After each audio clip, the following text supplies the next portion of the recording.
Chapter 46. Elizabeth had been a good deal disappointed in not finding a letter from Jane on their first arrival at Lambton, and this disappointment had been renewed on each of the mornings that had now been spent there.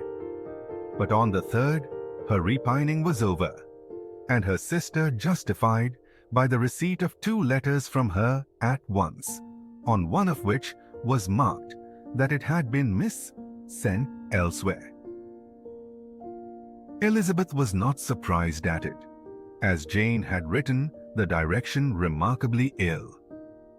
They had just been preparing to walk as the letters came in, and her uncle and aunt, leaving her to enjoy them in quiet, set off by themselves. The one missent must be first attended to. It had been written 5 days ago. The beginning contained an account of all their little parties and engagements with such news as the country afforded. But the latter half, which was dated a day later and written in evident agitation, gave more important intelligence. It was to this effect: "Since writing the above, dearest Lizzie, something has occurred of a most unexpected and serious nature. But I am afraid of alarming you. Be assured that we are all well.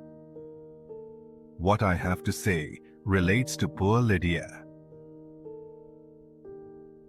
An express came at 12 last night, just as we were all gone to bed, from Colonel Forster, to inform us that she was gone off to Scotland with one of his officers.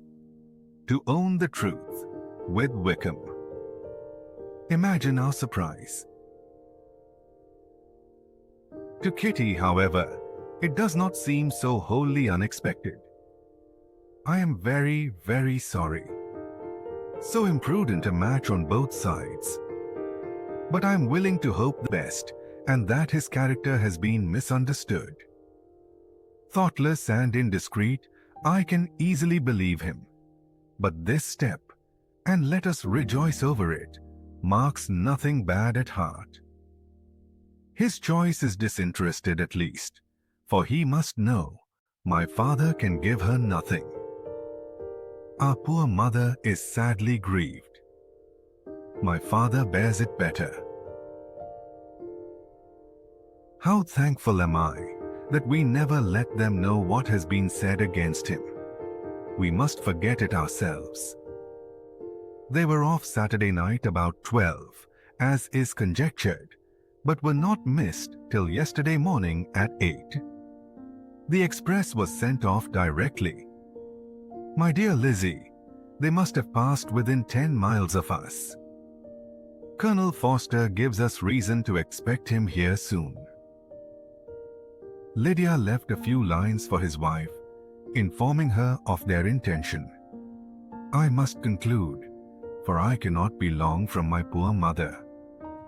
I am afraid you will not be able to make it out, but I hardly know what I have written.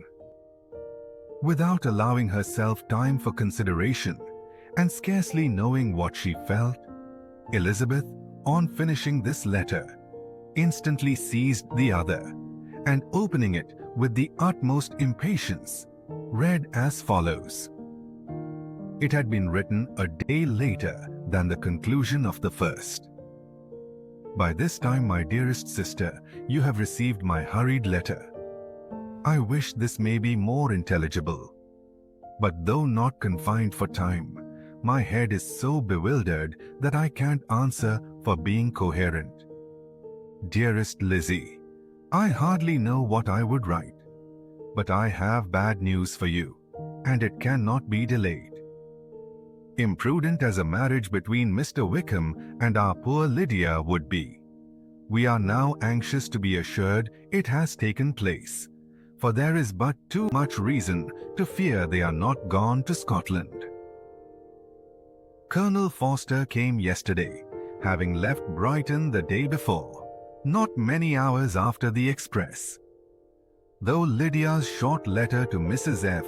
gave them to understand that they were going to Gretna Green, something was dropped by Denny, expressing his belief that W never intended to go there or to marry Lydia at all, which was repeated to Colonel F, who, instantly taking the alarm, set off from B, intending to trace their route.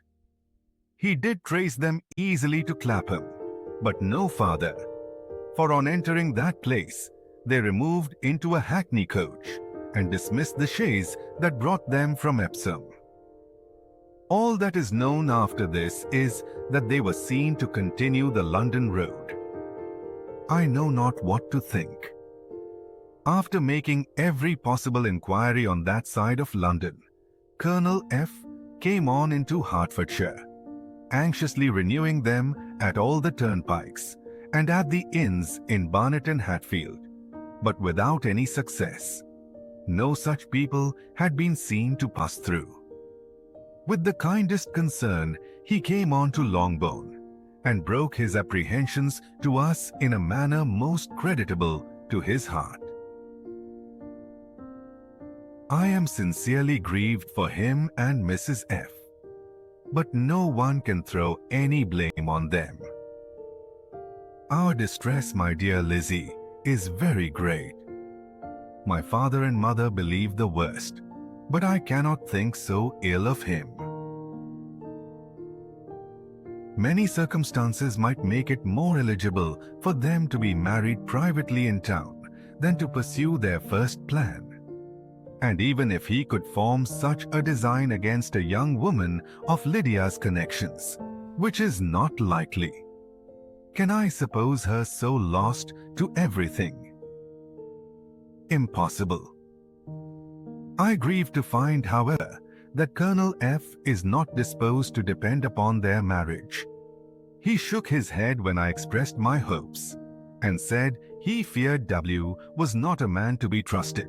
My poor mother is really ill and keeps her room. Could she exert herself, it would be better, but this is not to be expected. And as to my father, I never in my life saw him so affected. Poor Kitty has anger for having concealed their attachment, but as it was a matter of confidence, one cannot wonder. I am truly glad, dearest Lizzie, that you have been spared something of these distressing scenes.